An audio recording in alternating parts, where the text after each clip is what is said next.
Hello, and welcome to the third episode of the second season of My Dog Will Eat My Face. I have to start out right away today with a couple of warnings for the listeners. The first warning is, although it may sound like that I've been up crying all night, I assure you that's not the case. What's actually going on is I'm fighting a head cold that is lingering long and hard and is really weighing me down. So I'm going to sound a little nasally. I might have to clear my throat and make other disgusting noises throughout the podcast. And I ask for your kind forgiveness as we trudge through that disgusting sound together. No, in all seriousness, I'll try to cut that out if I do make some disgusting noises, but do please forgive the nasal voice and the occasional perhaps cough and throat clearing. That's about as bad as it's going to get. But the second warning is more prudent, actually. The second warning is about today's topic. And that's because it's going to touch on something that is very taboo in American society. I had to narrow that down in my head a little bit. It's one of those things you just don't talk about in the kind company of others. That topic is actually money. But don't freak out. I'm not going to dive into monetary philosophy. I'm not going to be comparing Hayek to Keynesian economics or something else. I'm not going to talk about Austrian economists and what have you. Don't worry, I'm not going to talk about that in any sense or form. But the topic I'm going to touch on is something that's been vexing me quite a bit lately. Because of the way in which money is given a higher importance than a person's life. And that's something that I've actually encountered while researching some advisory by my very own social worker. And I'm going to have to obviously get into all this in the podcast.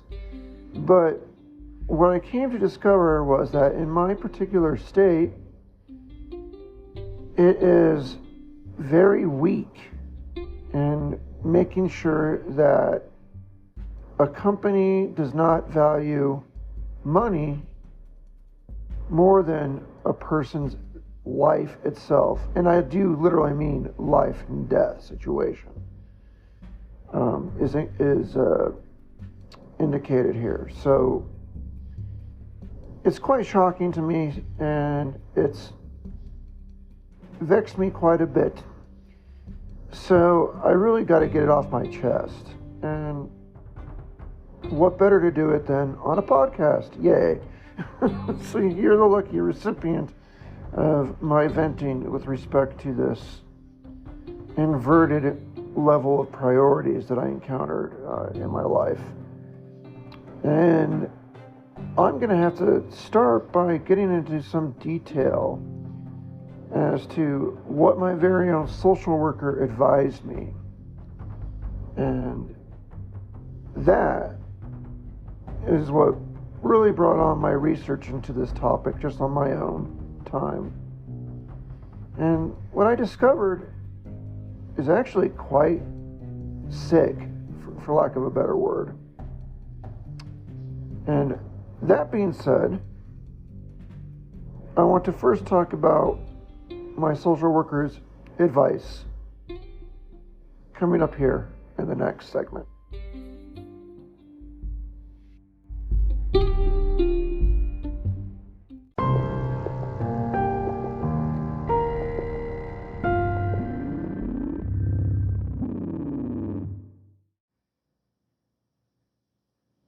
So, as I start off on this content today, I really need to tell you what my social worker advised me. Now, I'm on hospice at home, and so I have a whole team that helps me, so to speak.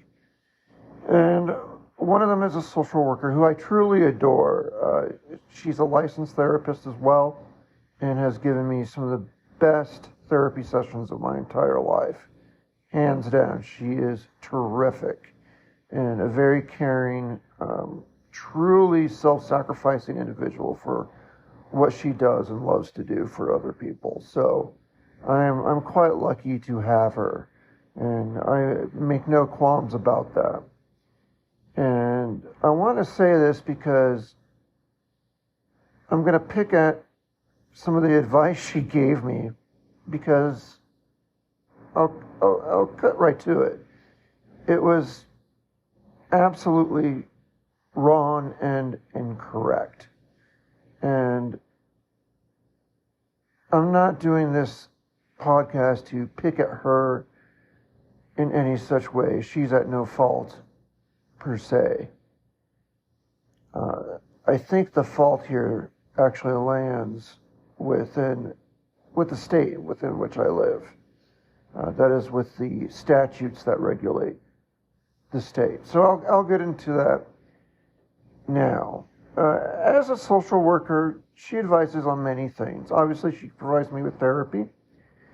She helps me fulfill various programs that might be available to me because of my medical status. And she also helps with money matters, because it's no secret I'm on disability. So for me, money is not necessarily falling from the sky and in my lap. I'm rather set behind in terms of money. So assistance and advice with respect to how to save money from someone else is very valuable to me. And she provides excellent advice and points me at very useful programs. She's actually the one who got me to try out cooking for the first time, and now I love it. It has something to do with money.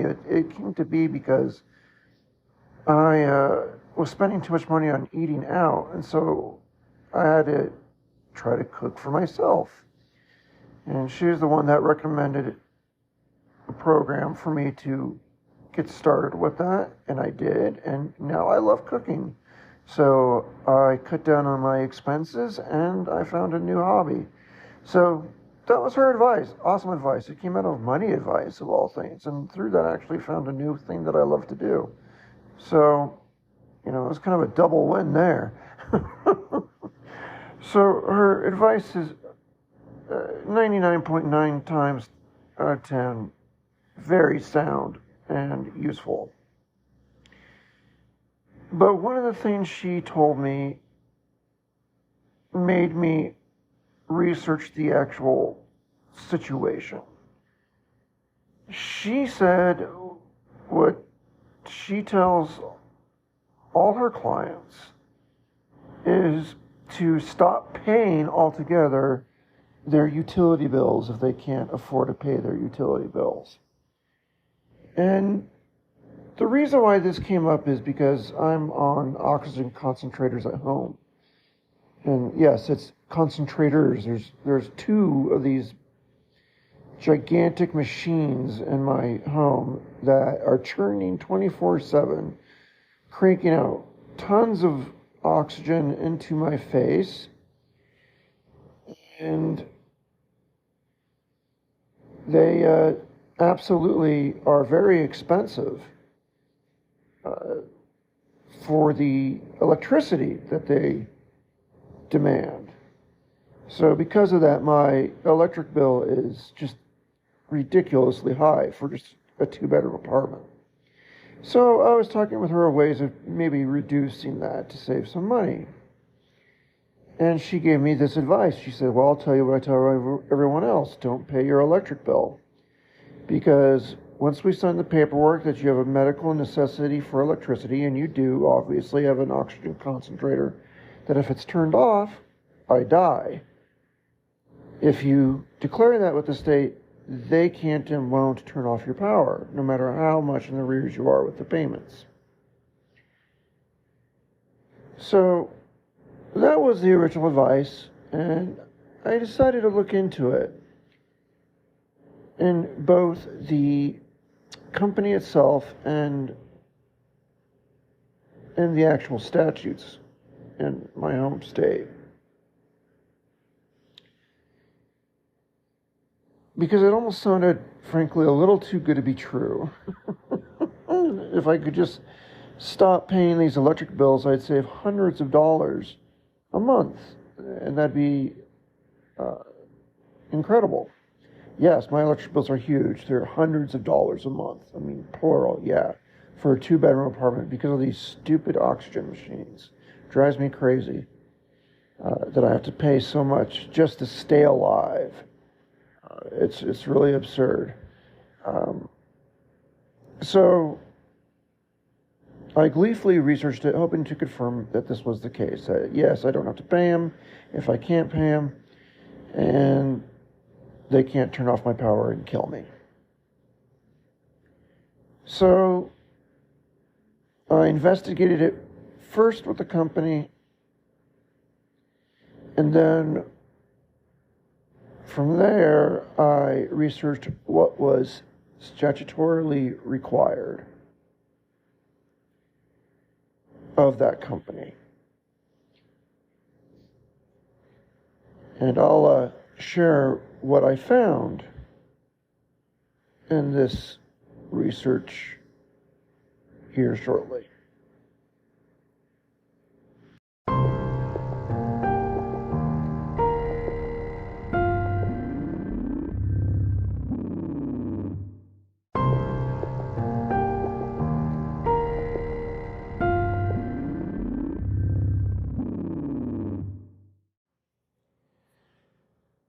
So I first called the company in question, the power company, and asked them what their policy was with respect to past due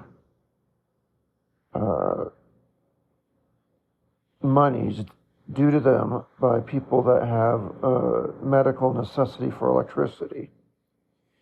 And they told me that they do indeed have a policy that's different for people with a medical disability that requires power to stay alive. I said, great. And they said they flag it in their system as a medical need, and that tells them that this person needs electricity to live. And I asked, well, that's wonderful, but what does that mean? And that means that that person essentially has 90 additional days beyond the due date of an invoice to either pay the amount due or come to some sort of payment agreement with the power company. So I asked, well, what happens if they don't pay anything? What if they don't pay you after the 90-day mark? And they said, oh, at that point, we would absolutely shut off the power. I said, wait a minute. This person needs electricity to survive. It could be someone on oxygen. It could be someone who has insulin in the fridge. There's a lot of ailments that people have where they absolutely need power to stay alive. And they basically said, that's why you need to have a secondary source of whatever you're getting in line, because we will turn off your power. That's how it was worded to me. And I said, I thought that was against the law. My social worker told me this. Actually, I didn't say that, but I digged a little bit further thinking, well, does the law permit for this? And they said, yeah, absolutely. The law does permit for this. And they were kind enough to send me the forms to fill out to get the 90-day extension if I want it, due to a medical necessity for electricity. And I did get that filled out, yay. So I filled out another form, and now I'm flagged in their system, hopefully as medical. And I'm afforded the additional 90 days if I ever come to the point when I need it. But my understanding is if I don't make some sort of payment arrangement that is mutually agreeable, they will absolutely turn off my power. And I loved how the person put it. That's why you have to have a secondary source set up, so if your power goes off, you don't die. Like, great. Yeah, my secondary source is called 911. I actually do have emergency tanks, but that would only last me probably for like an hour or two. So that's not much help. Eventually I'd have to call 911 and go to the hospital where they do have oxygen available. And then from there, I wouldn't know what to do. And I'd have to wait till my power came back on until I could go home again. And that would really be lousy, needless to say. Anyway, so short story is of that, or short version is, I should say, of that story is I discovered that at least with the company in question, that is completely incorrect, that they will not ever turn off your power if you medically needed it. And the callousness in which the person spoke about it, where they said, if we're not paid, we will absolutely turn off the power. That's how she said it. I'm actually quoting her verbatim. I might be off on a little word here and there, but pretty sure verbatim she said that. And I was just struck by the callousness of this person saying, if you don't give me my money, I'm going to kill you, is basically what they said on behalf of this company. I mean, my father actually put it the best way possible, as he does so many things. Because I shared this with him. And he said, this company sounds like the mafia. We'll give you 90 days, but then after that, we're going to drive up to your home and shoot you. Yeah, basically. It does sound like the mafia. Yeah, that's another way of putting what this person said. And with the same amount of callousness, I might add. We'll give you 90 more days, but if you don't pay, then we'll shoot you. We'll kill you. And not a care in the wind for the morality and ethics behind that decision of killing a person.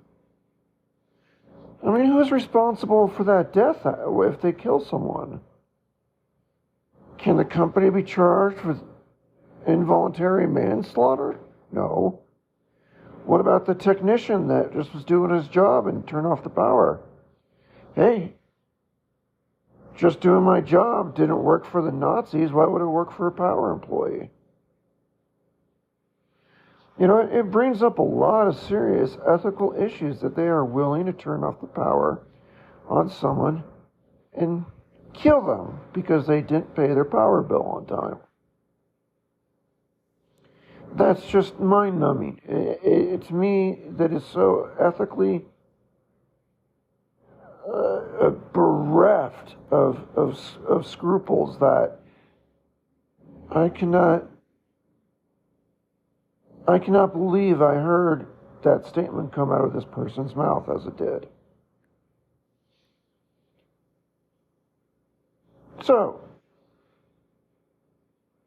I took it a little further and said, well, what does the statute say in my home state?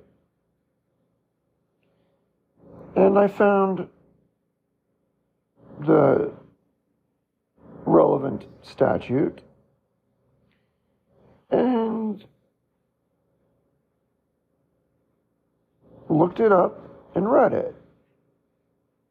And sure enough, it does have a provision with respect to turning off the electricity to individuals that have a medical need for electricity.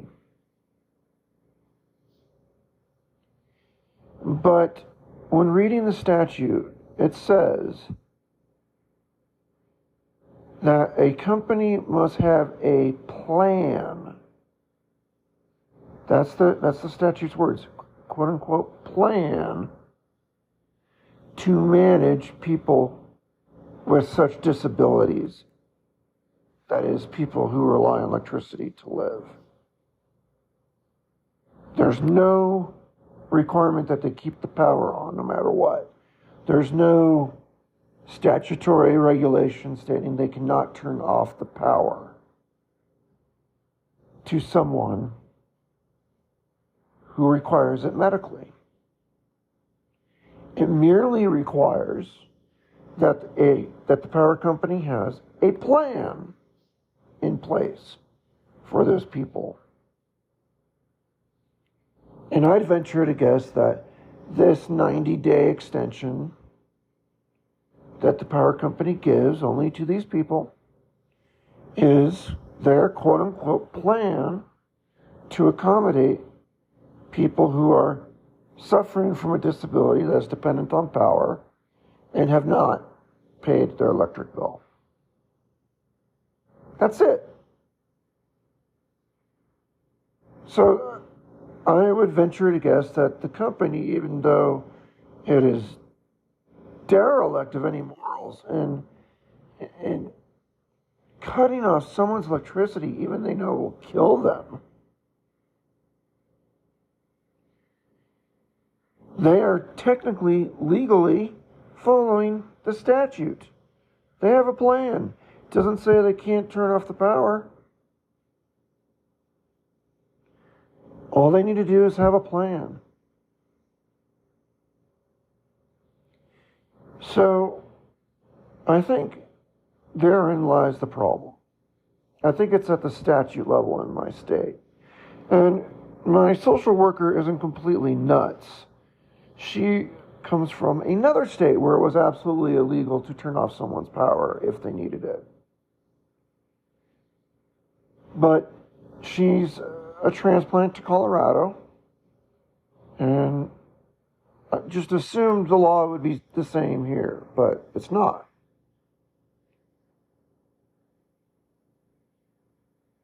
It far more shockingly is bereft of any prohibition against something that would kill someone.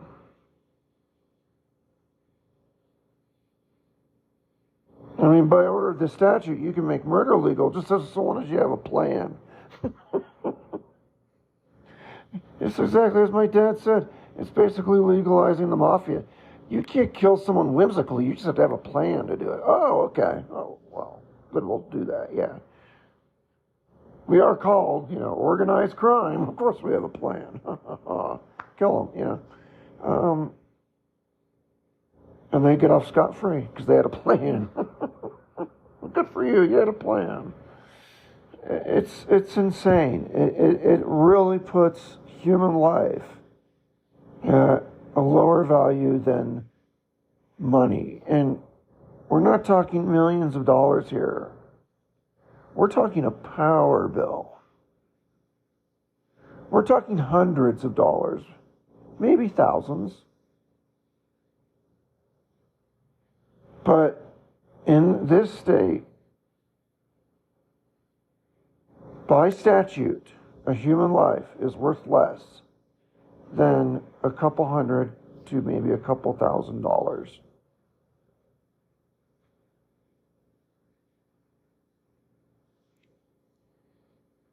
And to me, that is absolutely appalling.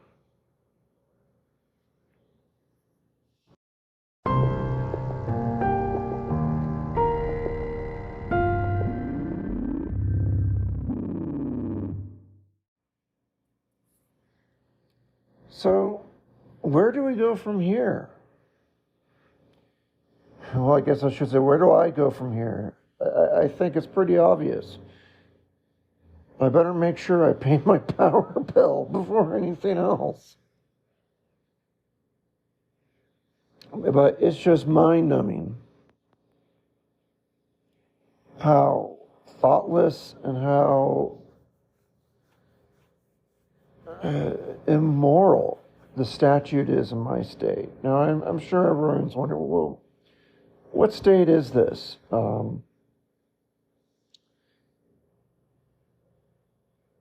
And I don't want to really provide it in a podcast, even though I know if you just do a quick Google search, you'll find the state. But that's not hard. People can find me online. I'm not freaked out by that. But I'm not going to make it easy. Just kidding. But no, I'm not going to put it in a podcast, just for my own reasons. But I actually encourage others that might be in other states, at least, to really research the statutes as it relates to what the power company can and cannot do if you're dependent upon it for life. If you're diabetic, like I said, if you require oxygen, like I do,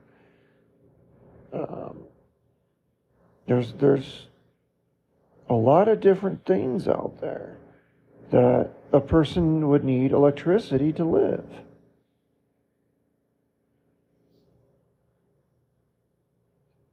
And for everyone out there like that, you know, I'm telling you, you better make sure you research the statutes in your state and how your power company would handle that. Because the other matter is, it's not just about payment. I mean, what if there's a power outage, right? That's a much bigger issue. That's a much scarier issue for me if there's a major power outage. You know, they have those television shows like, what would happen if there was a blackout for 30 days? Well, no mystery for me. I die. I don't have to wait to day 29 to figure out how this ends. I could probably figure that out by day 2. It's not going to be pretty. So I'm pretty sure I don't have to wait in any suspense for this ending. But make sure you know the laws in your state if you're dependent on some of these things.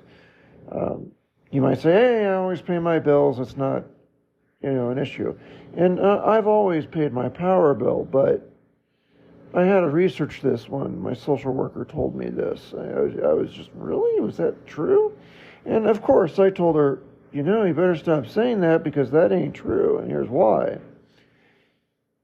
And she was floored. She's like, that's not how it is in the state where I come from. That is insane. So if you get killed because someone turns off the power, who's responsible? Exactly my same concern. And, so it's something to be aware of. If you're on disability, like me, money is short. If you get told something like this, that you don't have to pay your power bill, it's tempting to not ever pay your power bill. But I'm sure glad I looked into it and didn't just blind faith follow it because, I could certainly use the extra, several $100s a month in my back pocket. I have no problem with that. But I'm glad I looked into it before I made any decision. Needless to say, I promptly paid my power bill after that discovery. I'm telling you, it's really like it's the new mafioso, the power company of all things. It's just insane, and of course, it's a monopoly. What do you do? Go to the other power company? Give me a break. This is why monopolies are so detrimental to society. They can do things like this.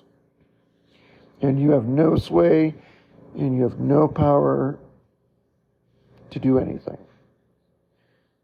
And the problem, in my case at least, is a statutory problem. It's the way the statute is written in my state.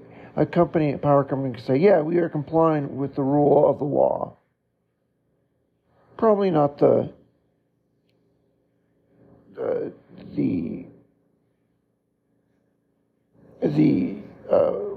actual intent of the law, the spirit of the law, but they are complying with the letter of the law.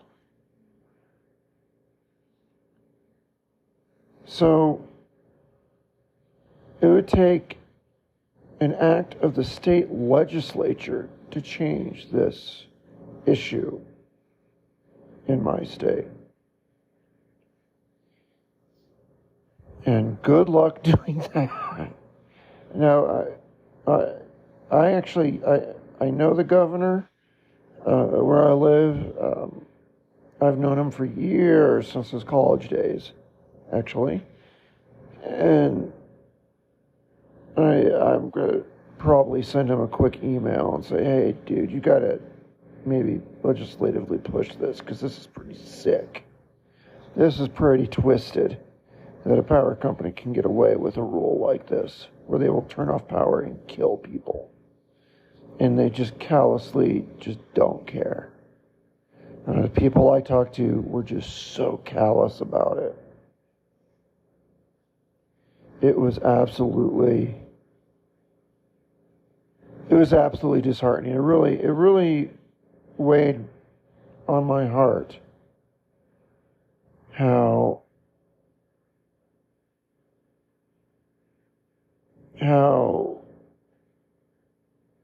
pathetic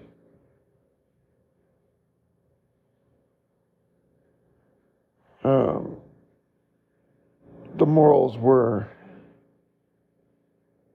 of this company and how they were being followed. I've worked in corporate America all my life. I worked in the legal side, though. And I'll tell you, people don't believe this. Everyone thinks that companies are out to get them, But I advised not just what was legally right, but also what was ethically right. That comes into play. You don't want to be... What I would tell people is pretend that what you're doing is on the front page of the New York Times the next day. And make your decision and your judgments based on that fact.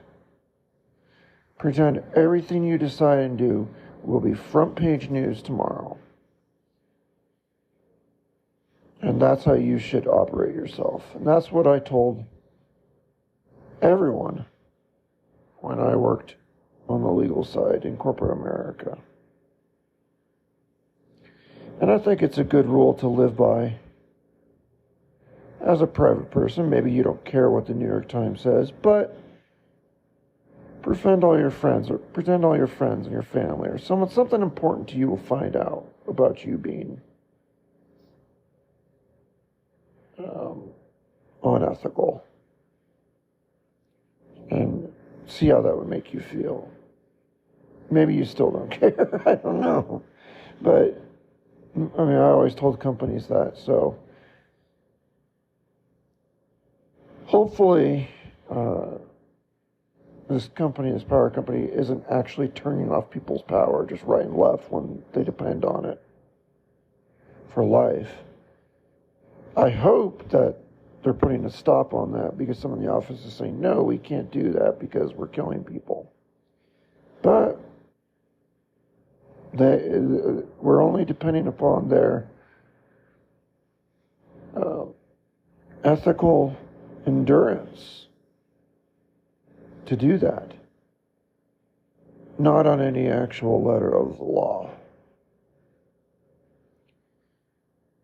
And I see that as a serious statutory problem in my home state. So I will bring that up with the governor. I'm 90% sure it won't go anywhere. But I am going to mention it. I have to, because I just found it just so disgusting. I have to do something about it. because for me, that's the right thing to do. For me, that's what I'm going to do if everything I do is on the New York Times tomorrow. Is that I'm not going to just sit with this. I will mention it at least to somebody I know in state government.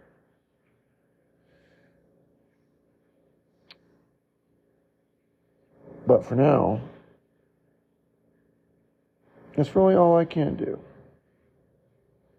Apart from, of course, paying my power bill.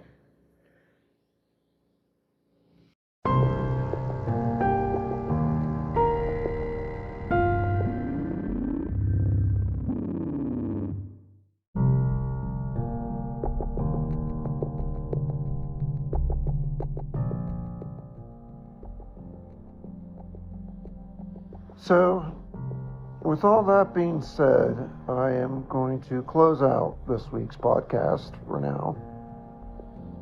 I really just had to get this off my chest. I guess that's another thing I had to do that I'm not ashamed of if it appears on the cover of the New York Times. Then I made this very much a public knowledge that people should look into this where they live and make sure they're protected. And express my disgust with how my state in particular regulates this industry.